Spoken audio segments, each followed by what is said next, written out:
اعوذ باللہ من الشیطان اللعین الرجیم بسم اللہ الرحمن الرحیم الحمد للہ رب العالمین بارئ الخلائق اجمعین ثم الصلاة والسلام علی اشرف الانبیاء والمرسلین وآلہ الطیبین الطاہرین لا سیما بقیت اللہ روح و ارواح العالمین لتراب مقدمہ الفدا واللعنۃ الدائمۃ الابدیہ علی اعدائہم اجمعین اما بعد قال رسول اللہ صلی اللہ علیہ وآلہ ان الحسین مصباح الہدی والسفینۃ النجاة وقال اللہ تبارک وتعالی فی کتابہ اعوذ باللہ من الشیطان الرجیم وَقَضَى رَبُّكَ أَلَّا تَعْبُدُوا إِلَّا إِيَّاهُ وَبِالْوَالِدَيْنِ إِحْسَانًا۔ سب سے پہلے آپ حضرات کی خدمت میں ایک طرف سے ایام عزا اور عزاداری سید الشہداء کے حوالے سے تسلیت اور اس کے بعد آپ حضرات جس مقدس رشتے اور لین کو انتخاب کیے ہیں اور جو راستہ لین میں آپ حضرات ہے اس حوالے سے مبارکباد دیتا ہوں۔ اس وقت دنیا تاریکی، گمراہی، ضلالت اور تباہی کی طرف جا رہی ہے، لوگ جا رہے ہیں۔ آپ لوگ ماشاءاللہ ایک بے انتہا مقدس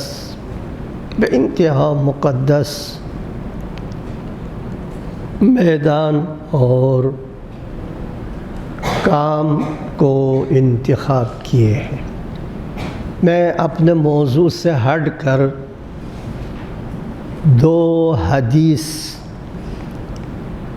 آپ لوگوں کو یا آپ لوگوں کے خدمت میں پیش کروں گا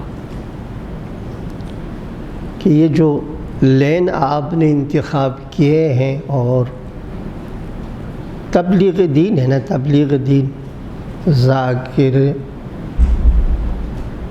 ممبر سے جا کے کیا کریں گے؟ آپ واضح نصیحت دین بتائیں گے۔ یہ جو لوگ دین کی خدمت کرتے ہیں، ملت کی خدمت کرتے ہیں، کسی بھی ذریعے سے، ممبر سے یا کسی اور ذریعے سے، یہ بے انتہا عظمت رکھتا، بے انتہا عظمت رکھتا۔ یہ حدیث آپ لوگوں کے لیے ہے، میں بہت مختصر کروں گا۔ شہید ثانی رحمۃ اللہ علیہ نے منیۃ المرید فی المفید والمستفید میں ایک حدیث تفسیر امام حسن عسکری صلوات اللہ وسلامہ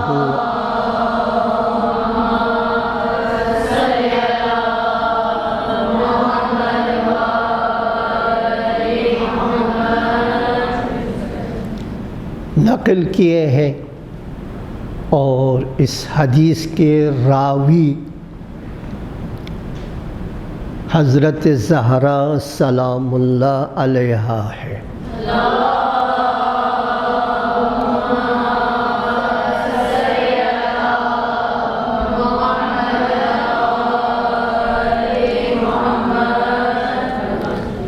کوشش کروں گا اس حدیث کو بہت ہی شارٹ کر لوں۔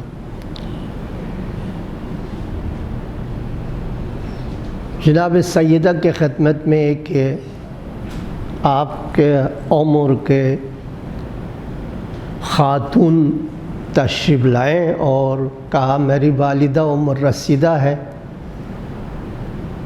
ان کو مسائل یاد نہیں رہتی، مجھے بھیجا ہے کیا پوچھنے کے لیے۔ تو یہ خاتون 1 2 3 بار بار اسی طرح 10 دفعہ اپنے والدہ کی طرف سے مسائل پوچھنے کے لیے، آخری دفعہ جب یہ خاتون اپنے والدہ کے سوال کو لے کے پہنچے تو تھوڑا سا گھبرا رہی تھی اور کہہ رہا تھا کہ بنت رسول معاف کیجئے، میں بار بار آ کر آپ کو تنگ کی، زحمت دی۔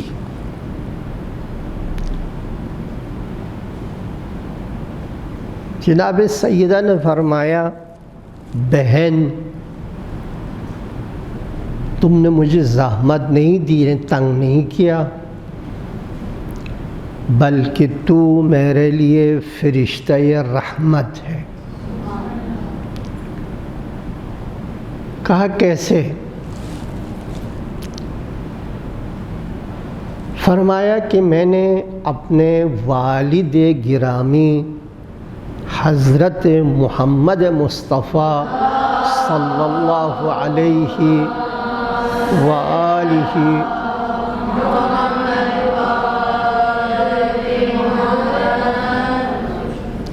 زبان مبارک سے سنی ہے کہ آپ نے فرمایا جو لوگ منبر پر جا کے وعظ و نصیحت کرتے ہیں یا لوگ سوال کرتے ہیں ان کے جواب دیتے ہیں، لوگوں کی جو سوالات ہیں فقہی، اخلاقی، عقیدتی، دینی امور سے متعلق جو لوگ سوال کرتے ہیں، پوچھتے ہیں اور اس کے جواب دیتے ہیں، تو اللہ تبارک و تعالی ایک ایک کلمے کے عوض قیامت کے دن 1000 نوری خلعت عطا کرے گا، 1000 نوری خلعت عطا کرے گا۔ اور جس خلعت یعنی جوڑا، خلعت سے مراد جوڑے کیونکہ تو قدیم زمانے میں چلتا تھا، آپ نہیں ہیں، جس خلعت کی قیمت اتنی زیادہ ہے، اس کے ایک داغے کی قیمت پورے کائنات سے زیادہ ہے۔ تو فرمایا میں نے حضور کی زبان مبارک سے سنی، جو سوال کرے اور اس کا جواب دے، ہر لفظ یعنی جملے اور کلمے کے عوض اللہ قیامت کے دن لاکھ نوری خلعت عطا کرے گا، اور اس خلعت کی ایک داغے کی قیمت دنیا و ما فیہا سے زیادہ ہے۔ لہٰذا فرمایا تم نے سوال کی، میں نے جواب دی، تو یہ گویا کہ یوں ہے، تمہارے سوال اور میرے جواب جو ہے، جواب گویا کہ یوں ہے، ایک آدمی تم سے کہے 10 کلو والا آٹا آدھے فرلاں تک لے جائے میں تمہیں 1,00,000 روپیہ دیتا ہوں. یہ حدیث کا جز ہے. جبکہ عام طور پر زیادہ سے زیادہ 50، 100، 500 دیا جاتا ہے. اگر کوئی تم سے کہہ دے کہ میں تمہیں 1,00,000 روپیہ دیتا ہوں، کیا تم زحمت، بوجھ محسوس کرو گے یا فخر اور خوش؟ تو وہ کہنے لگی خوشی. تو فرمایا یہ یوں ہے، ایک لفظ کے عوض. پھر فرمایا دنیا میں جو آج کل ہم لوگ جس حالت میں ہیں، ہمارے ولی برحق پردے غیب میں ہیں. اس وقت شیعوں کو ایتا میں آل محمد سے تعبیر کیا جاتا ہے. تو آپ نے فرمایا، اسی حدیث کا جز ہے، زمان غیبت میں کوئی ہم ایتا میں آل محمد کے لیے مدد کرے، کس میں؟ تعلیمی، فکری، اخلاقی، عقیدتی میدان میں. تو جو یہ ممبر سے جا کے ایک لفظ بیان کرتا، ایک کلمہ، اس کا لاکھ اجر دے گا، خلعت عطا کرے گا. پھر فرمایا سننے والوں کو بھی اتنے ہی اجر دے گا. آپ نے ممبر سے مثال کے طور پر ایک حدیث سنا دی، ایک واقعہ سنا دیا، ایک مسئلہ بیان کیا، ایک اخلاقی، فکری، عقیدتی. تو آپ کو تو لاکھ ایک کلمے کے عوض ملے گا، ان سننے والوں کو بھی اتنا ہی اجر ملے گا. سننے والوں کو بھی اتنا ہی اجر ملے گا. پھر فرمایا قیامت کے دن منادی الہی میدان محشر میں ندا دے گا، یا ایھا الکافلون لایتام آل محمد عند غیبت ولیہم والناعشون لہم ہلم الی الجنہ. وہ لوگ جو زمان غیبت میں ہمارے شیعوں کے مدد کرتے تھے، شیعوں کے مدد، ان کے لیے جیتے تھے، ان کے مدد کرتے تھے، آئے ڈائریکٹ جنت میں چلے جائے. ہلم الی الجنہ. یہ آپ کا مقام ہے. میں نے عرض کیا نا، اب بے انتہا مقدس ہے. یہ جو لین آپ نے انتخاب کیا، یہ کتنا مقدس ہے، کتنا عظمت رکھتا ہے. یہ حدیث ہے کہ آپ ایک لفظ منبر سے بیان کریں گے تو اتنا. 2، قیامت کے دن ہر ایک آدمی پریشان ہے. آپ کو اللہ کی منادی پکارے گا، بلائے گا. اس تاریک اور خطرناک دور میں لوگوں کی ہدایت کرنے والے ہیں، وعظ و نصیحت کرنے والے ہیں، آئے ڈائریکٹ جنت میں چلے جائیں. یہ ہے آپ کا جو کام اور آپ کے اس لین کا عظمت.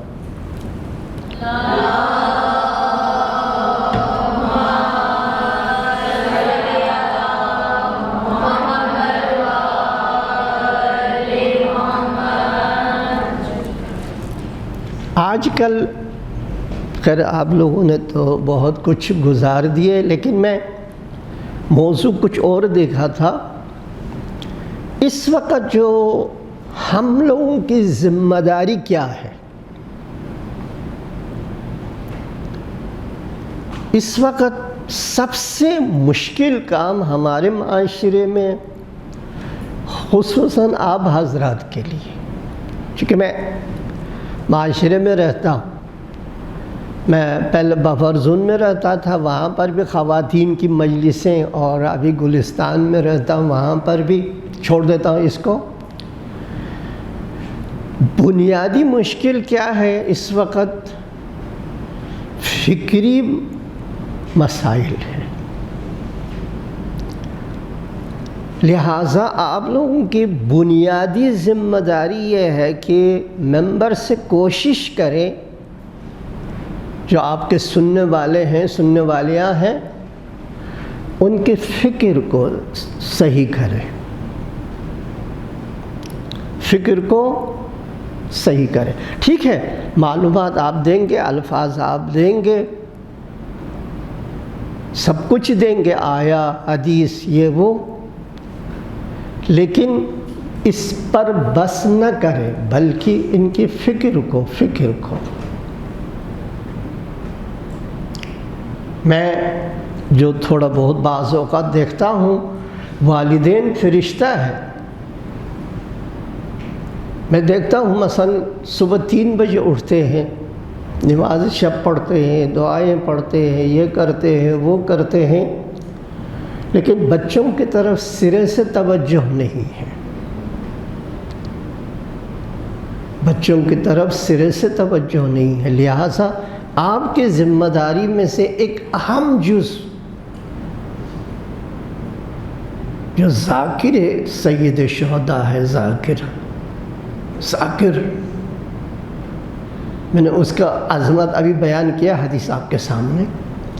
آپ کا ایک اہم مسئلہ یہ ہے کہ لوگوں کی سوچ اور فکر کو بنانے کی کوشش کریں۔ کیسے بنائیں؟ لبنان میں ایک واقعہ پیش آیا، میں عموماً ذکر کرتا ہوں۔ ایک جوان شہید ہوا، صحیح ایجنٹ آ کے بار بار ان سے پوچھتے تھے، بھائی تمہارا بیٹا کدھر ہے؟ تو وہ جواب دیتے تھے کویت میں۔ خیر، شہید حسن نصر اللہ رحمۃ اللہ علیہ کی جو 33 دن کی جنگ کے بعد یہ خاتون چھت پہ جا کر اعلان کر دی، 15 سال پہلے یہاں جو جوان شہید ہوا تھا، جس نے جو کام کیا تھا، وہ میرا بیٹا حسن تھا، میرا بیٹا۔ دوسرے ساتھی نے پوچھ لیا، بہن 15 سال آپ کیوں خاموش رہی؟ تو اس خاتون کا جواب تھا، کہا دیکھیں اس بستی میں ہم شیعہ صرف نہیں رہتے، بلکہ ہمارے ساتھ اہل سنت بھی رہتے ہیں، ہمارے علاوہ یہاں اہل سنت کے ساتھ گھرانے ہیں۔ کہا اگر میں اس دن اعلان کر دیتی، اظہار کر لیتا، تو یقیناً یہ صہیونی فوج اس بستی پر حملہ کرتے، سب کو ملا مٹ کر دیتے۔ ہم تو گئے ٹھیک ہے، ہم تو برسر پیکار ہیں، میدان میں ہیں، لیکن یہ 7 گھرانے اہل سنت کے مفت میں مر جاتے۔ میں ان 7 گھرانوں کو بچانے کے لیے 15 سال صبر کیا، 15 سال صبر کی۔ ان خاتون نہیں بتا رہی، میں اپنے فیملی کو، بچوں کو یا مومنین کو، دوسرے شیعوں کو بچانے کے لیے نہیں، کہہ رہا ہے کہ 15 سال میں نے صبر کی، اس لیے کہ یہ اہل سنت 7 گھرانے پر عذاب نازل نہ ہو، یہ بچے۔ تو سوال ہوا کہ یہ سوچ اور یہ فکر بہت وسیع ہے نا، آپ سمجھ رہے ہیں یہ وسیع ہے۔ مثلا میں حاضر نہیں ہوں آپ لوگوں کے لیے اپنا جان دے دوں، مشکل کام ہے دوسروں کے لیے انسان اتنا صبر تحمل برداشت انسان جو ہے وہ بھی اہل سنت. کہا یہ سوچ آپ نے کہاں سے لی؟ تو جواب دی میں نے کربلا خصوصاً علی کی بہادر بیٹی زینب سے سلام اللہ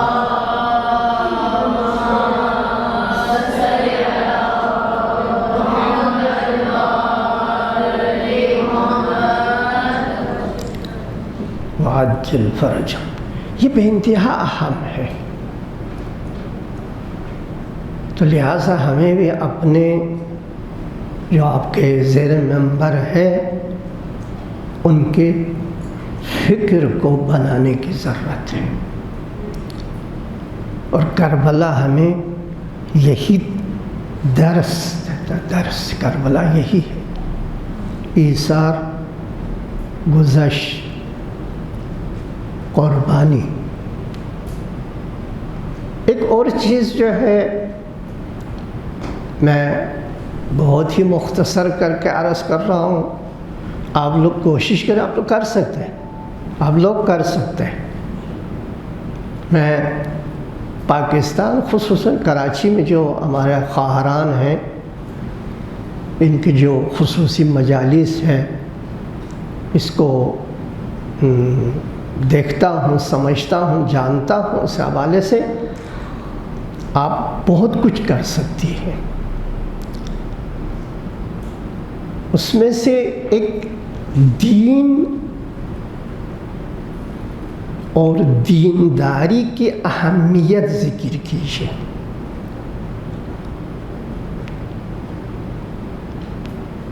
دیکھو میں نے ابھی بتایا آپ کو کہ میں بہت سارے والدین کو جانتا ہوں 3 بجے اٹھتے ہیں، نماز شب پڑھتے ہیں،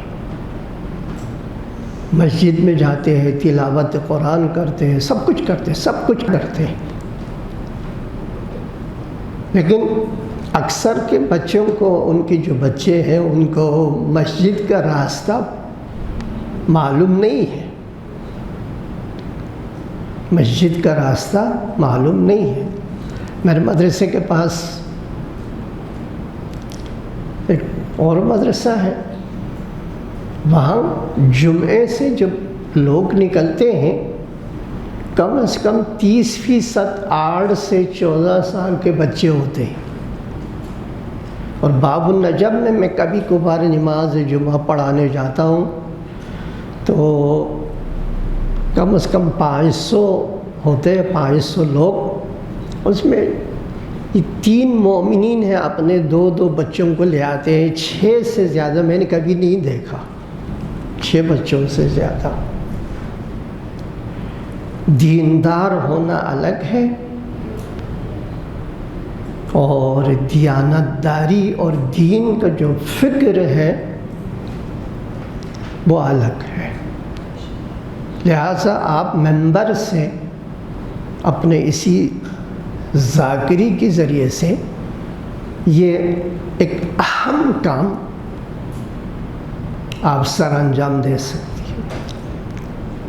لہٰذا کیا ہے ان کو دین کی اہمیت.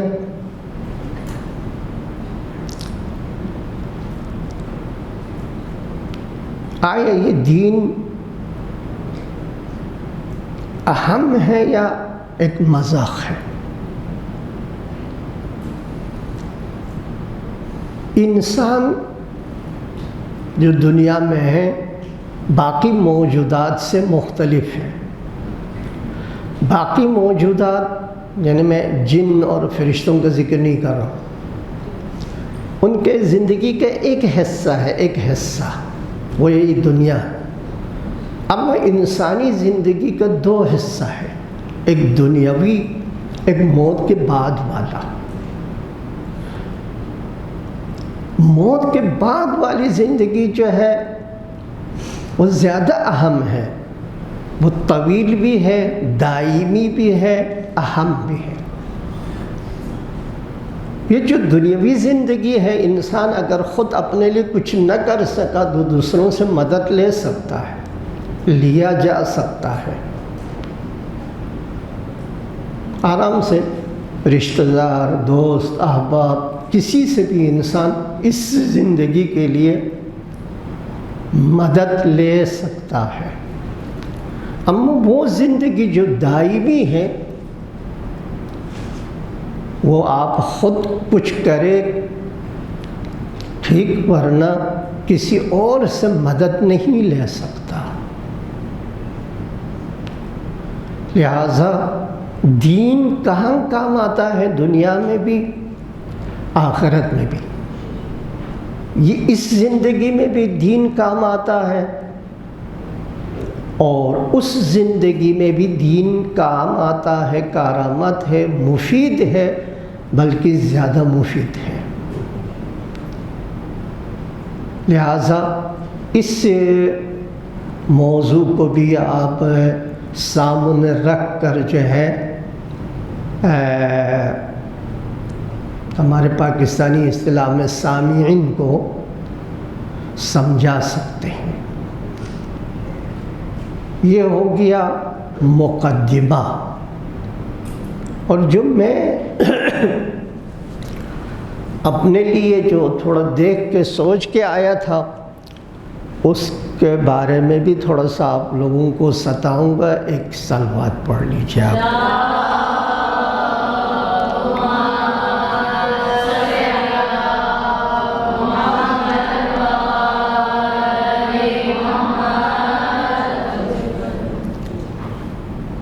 انسانی زندگی میں مادی ہو، یہ دنیاوی زندگی ہو، اس میں بہت مشکلات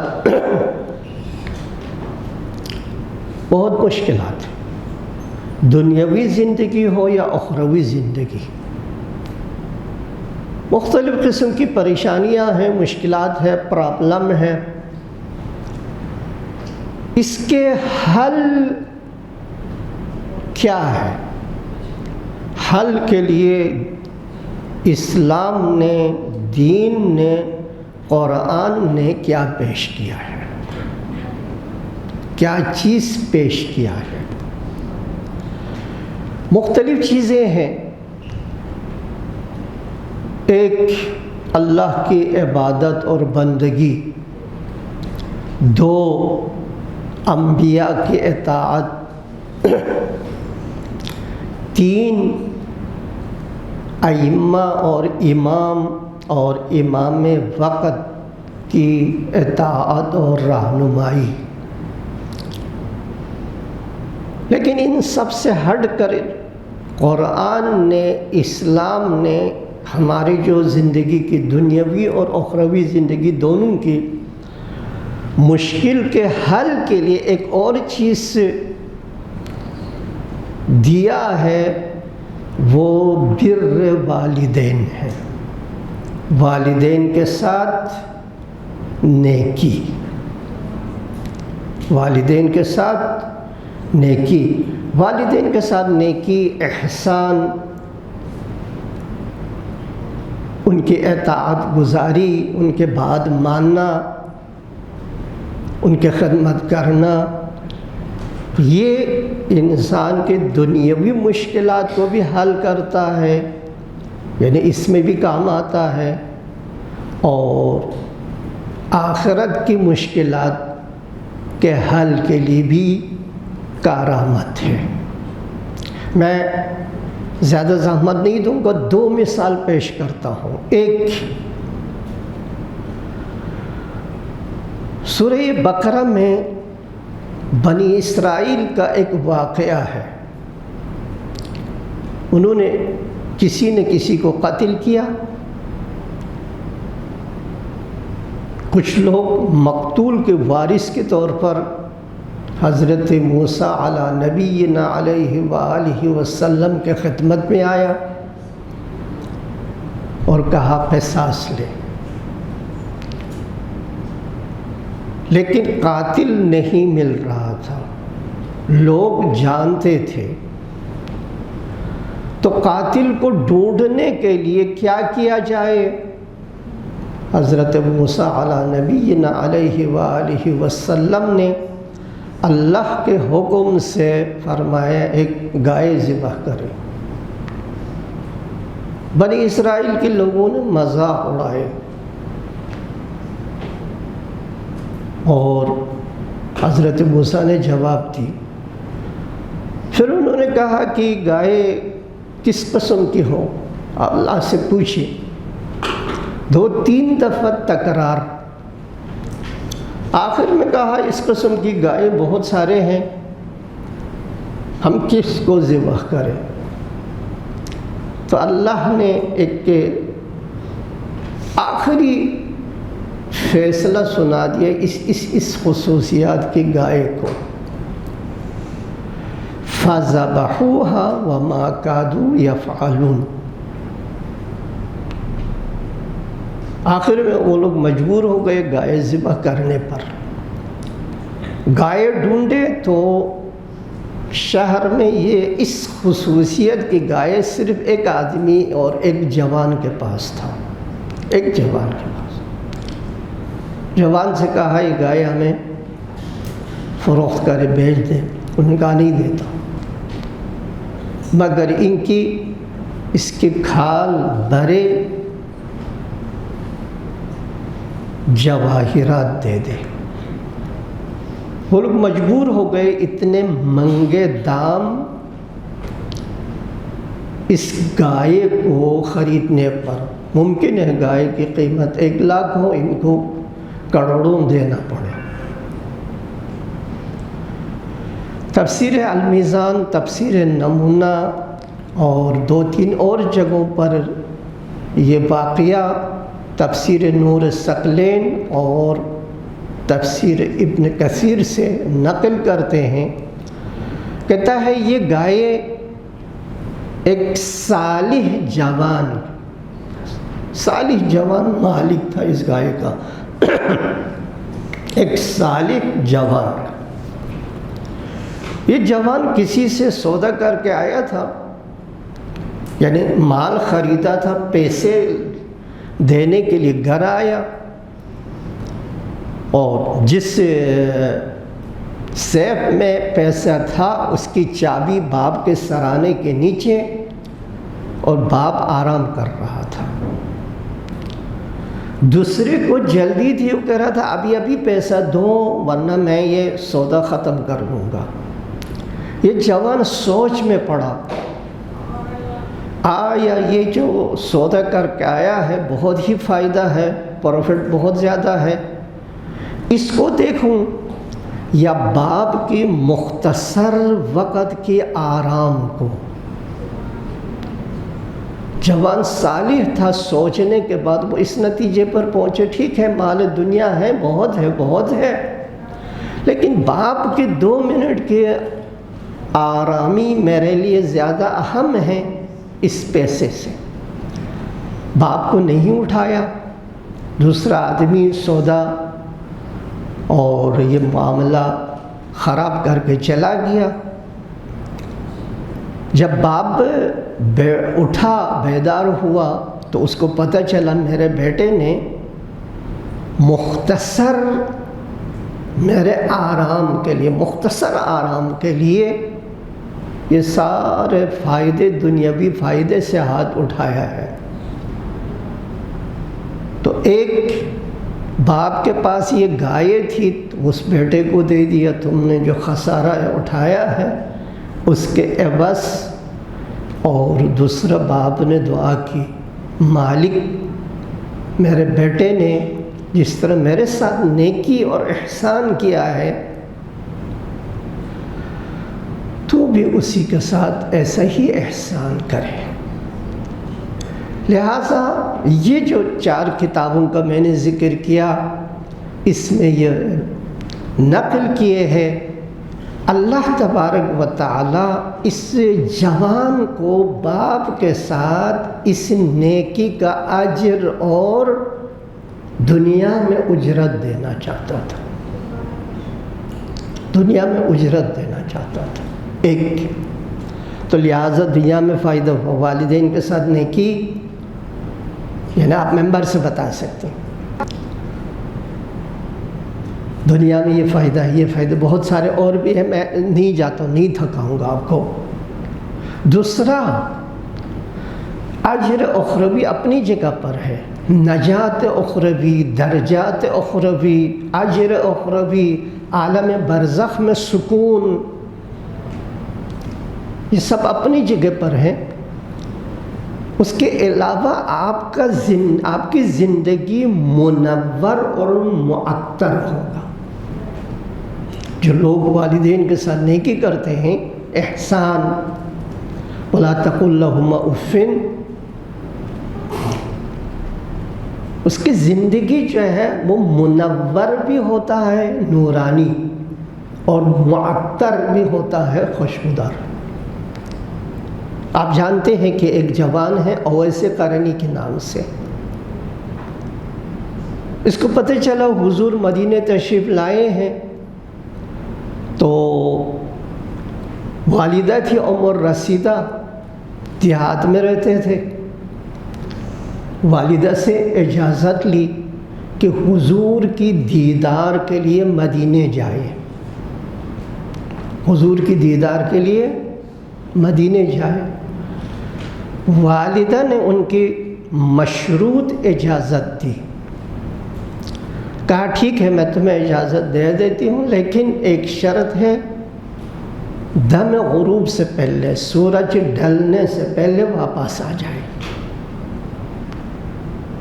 خوبصورت ہے یہ مسئلہ۔ یہ بندے خدا اویس قرنی پتہ نہیں کتنے دور سے اور کس آرزو اور امید اور شوق کے ساتھ آئے مدینہ پہنچا اور مسجد میں گیا تو پتہ چلا حضور تشریف نہیں رکھتے، حضور تشریف نہیں رکھتے مدینے سے باہر۔ شاید حضور تشریف لائے اس امید میں دیر تک انتظار کرتے رہے۔ یہ دو کام کرتا تھا، ایک مسجد کے دروازے کو تکتا تھا، دیکھتا تھا کہ حضور تشریف لائے، دوسرا سورج کو دیکھتا تھا۔ ماں سے وعدہ کر کے آئے دم غروب سے پہلے سورج ڈھلنے سے پہلے واپس آ جائے۔ عجیب کیفیت میں اس نے وقت گزاری۔ آخر اس نے اپنے حساب سے آسمان کو دیکھا اور اٹھ کے چلا گیا واپس، تاکہ مانگ کے ساتھ جو زبان دیا ہے، وعدہ ہے، وہ پورا ہو جائے، اس میں تخلف نہ ہو۔ اب دیر ہو جاتا تو ماں پریشان۔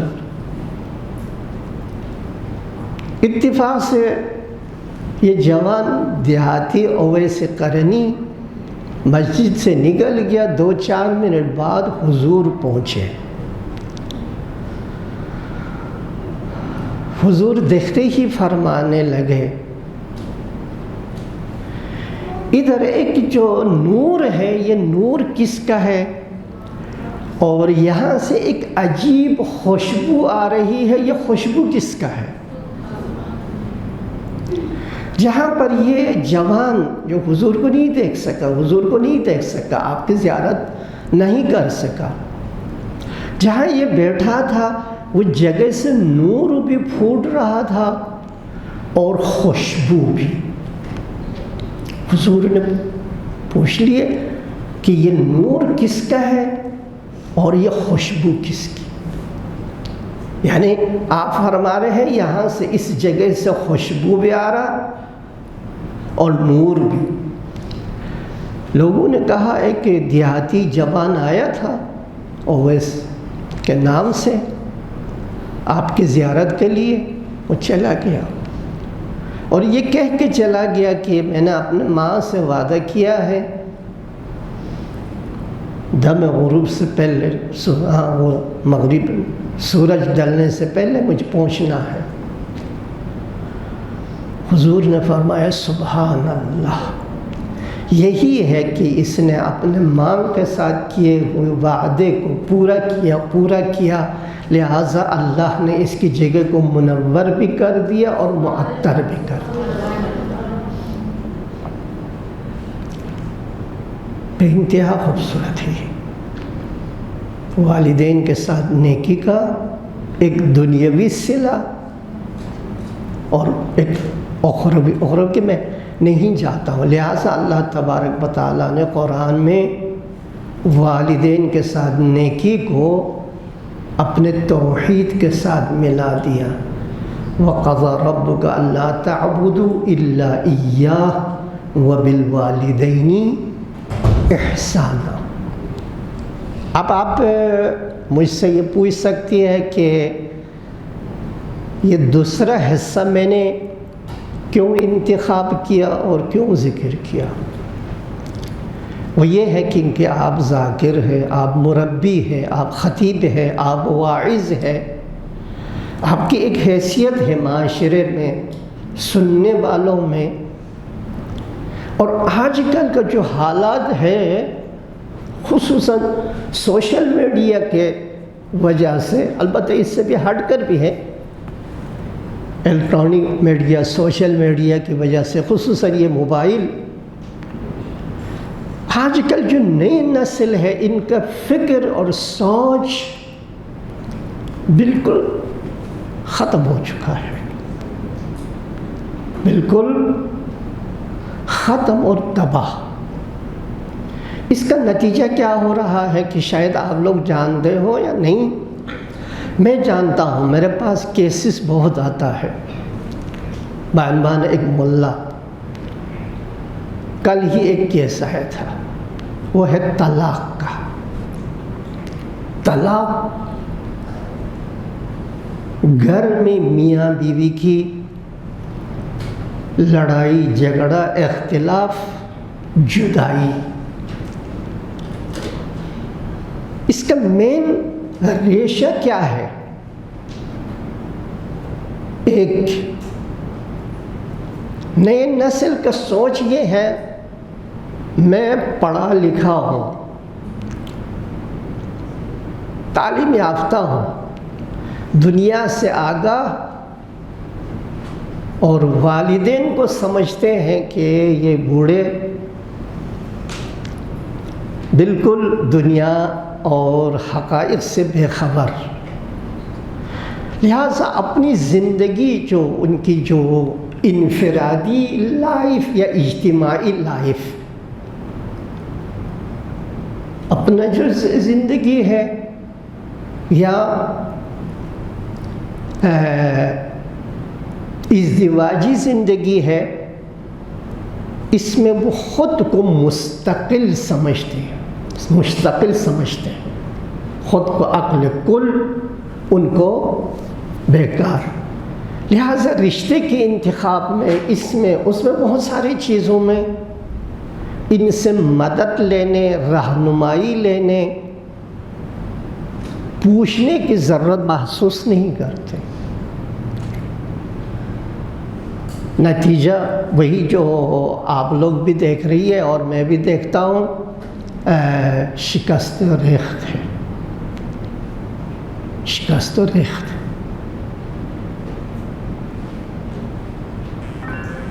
ایک جوڑا آیا میرے پاس، کہا ہم نے فیصلہ کیا ہے الگ ہونا ہے، وہ 12 سال کا لڑکا ساتھ ہے، میں نے تھوڑا سا نصیحت کر کے بھیج دیا، پھر آیا، پھر آخر میں آیا، ختم۔ ایک انتخاب غلط، دو بڑوں کی بات نہ سننے کا،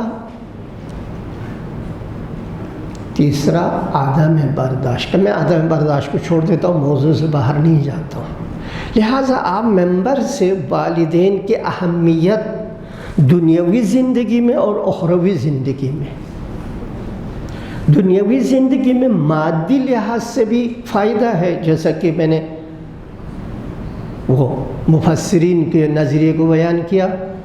اخروی زندگی میں اللہ نے والدین کے ساتھ نیکی کو توحید کے ساتھ قرار دیا۔ ہم دنیاوی فائدہ ہے، ہم اخروی فائدہ ہے۔ بہرحال میں اپنے گفتگو کو یہیں روک دیتا ہوں، اگر آپ لوگوں کا کوئی سوال ہو تو بسم اللہ۔ میرا ایک سوال ہے،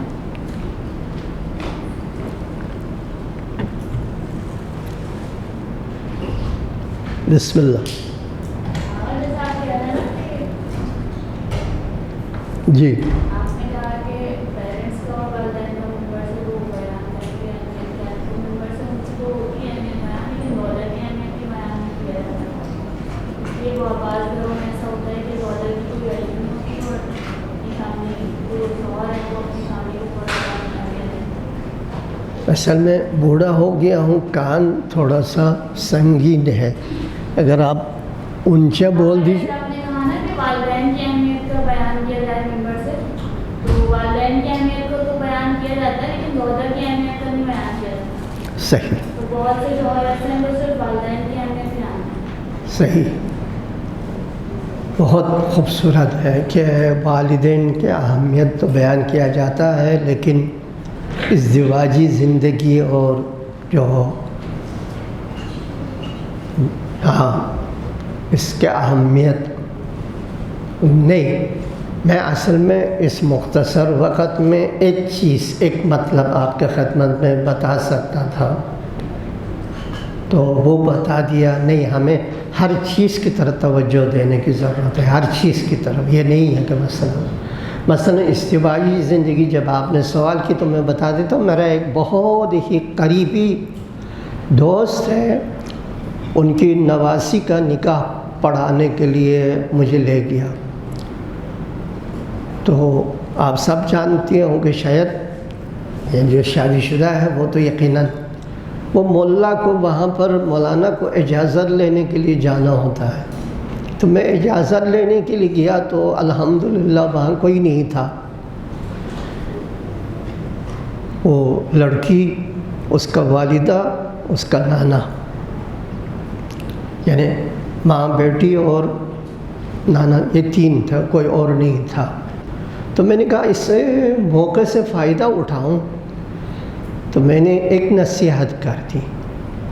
میں نے کہا دیکھو بیٹا، تم ہمارے لیے بہت عزیز اور محترم ہے، اور تمہاری زندگی بھی بے انتہا اہم ہے ہمارے لیے۔ اگر تم چاہتے ہیں کہ اپنی زندگی بہت خوبصورت، پرسکون، بہت ہی اچھا ہو، تو دو کام کرنا پڑے گا۔ ایک، تمہیں احترام چاہیے۔ جب تک تو احترام نہیں دے گا، احترام نہیں ملے گا۔ تم احترام، عزت اور احترام لینے کے لیے دینا پڑے گا۔ تم پہلے اس کی عزت کرے، اس کے احترام، پھر تمہیں ملے گا۔ دو، برداشت۔ چھوٹی موٹی غلطیاں ہیں زندگی میں، آپ لوگ شاید اس کو اگنور کہتا ہوگا، ہم لوگ بولتے ہیں برداشت، نظر انداز۔ آپ کو برداشت کرنا پڑے گا۔ آپ برداشت کریں گے تو آپ کی زندگی بہت پرسکون، ہر جہت سے خوبصورت، اچھا ہوگا، ورنہ نہیں ہوگا۔ یہ اصل چیز ہے۔ ہمیں اس چیز کو بھی توجہ دینے کی زیادہ ضرورت ہے۔ ایسا نہیں صرف میں مثلا والدین کا یا کسی کا، نہیں، یہ ازدواجی زندگی جو عائلی زندگی ہے، اس میں پیش آنے والے مسائل اہل بیت علیہم السلام کے، خصوصاً جناب سیدہ سلام اللہ علیہا کی زندگی کو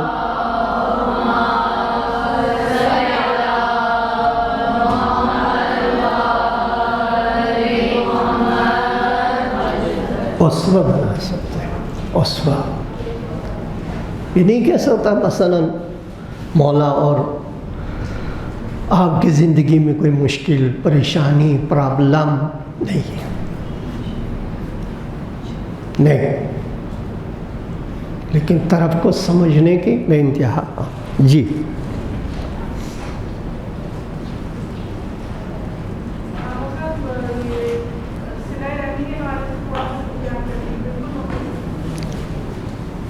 کیا فرمایا؟ جی صلہ رحمی بے انتہا اہم ہے، ٹھیک ہے۔ ایک واقعہ سناتا ہوں۔ دو بھائی تھے، لڑ پڑے، آخر میں دونوں نے بیٹھ کے فیصلہ کیا کہ چھٹے معصوم کی خدمت میں جا کے جو باپ کی وراثت وغیرہ وغیرہ کی جو اختلافات ہیں حل کروا لیں گے۔ جاتے ہوئے راستے میں ان کا ایک عمہ پھوپھو تھا۔ بڑے بھائی نے کہا کہ میں ان کی خیریت پوچھ کے آتا ہوں۔ چھوٹے نے کہا چھوڑ دو، بوڑھیا کا کیا کرنا ہے، بوڑھیا کو کیا کرنا ہے، چھوڑ دو۔ تو بڑے بھائی جو ہے وہ پھوپھو کی خیریت پوچھنے چلے گئے، اور چھوٹا ڈائریکٹ جو ہے مولا کی خدمت میں۔ حدیث ہے، مولا نے پوچھا کیوں آئے؟ وہ فخر سے کہا ہم دونوں باپ کے ارث اور وراثت اور مال و دولت میں اور میرے بھائی کی لڑائی ہوئی، اور آپ کی خدمت میں آئے فیصلہ کے لیے، آپ فیصلہ سنا دیجیے۔ مولا نے فرمایا دوسرا کہاں ہے؟ تو اس نے تھوڑا سے اہانت آمیز انداز میں بتایا کہ بوڑھیا ہے، ہمارے رشتہ دار رشتے کے ایک بوڑھیا ہے، وہ بھائی اس سے ملنے گیا ہے، اس کی خیریت پوچھنے گیا ہے۔ تھوڑا سا نامطلوب انداز میں بیان کیا۔ مولا نے فرمایا تم دونوں کی زندگی 30 سال تھا، 30 سال۔